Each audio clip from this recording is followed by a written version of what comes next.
Salut les collègues, aujourd'hui une vidéo coup de gueule. C'est ça la réalité de nos hôpitaux.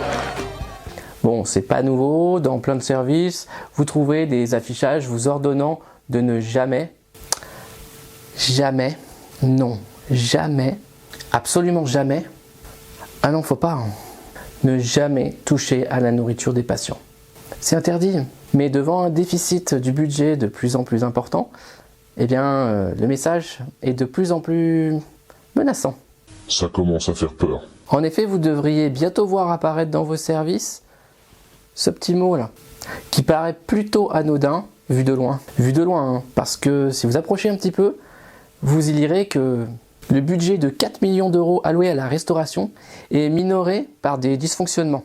Bon alors, ces dysfonctionnements, ils ont une définition simple hein, qu'il faut lire en toutes lettres comme des vols, des aliments détournés et des aliments consommés par le personnel soignant.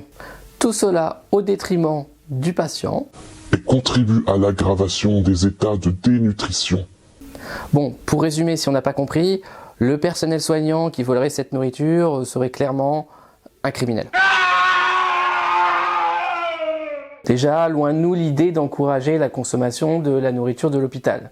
C'est une évidence. Mais ici, nous souhaitions quand même évoquer l'aspect très agressif de cette campagne. Tout d'abord, il faut rappeler qu'une de nos revendications, c'est l'accès au plateau repas pour les collègues de nuit. Et pour l'instant, la direction nous oppose un non franc. Enfin et surtout, on sent que la direction s'insurge beaucoup moins quand il s'agit de faire tourner des services en sous-effectif. Et cela au détriment du patient.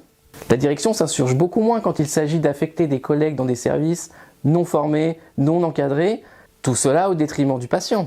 La direction s'insurge beaucoup moins quand il s'agit d'hospitaliser des patients en gynécologie quand ils ont un problème neurologique, au détriment de ce même patient. Au final, ce qu'on comprend, c'est que la direction est beaucoup plus énervée quand dans un service il manque 2 pains de mie que quand il manque 2 aides-soignantes. Faut avouer qu'on n'est pas trop surpris de cette direction qui préfère sévir plutôt que soutenir. Alors nous, on vous souhaite bon courage, on prend soin de nous et bien sûr, on lâche rien.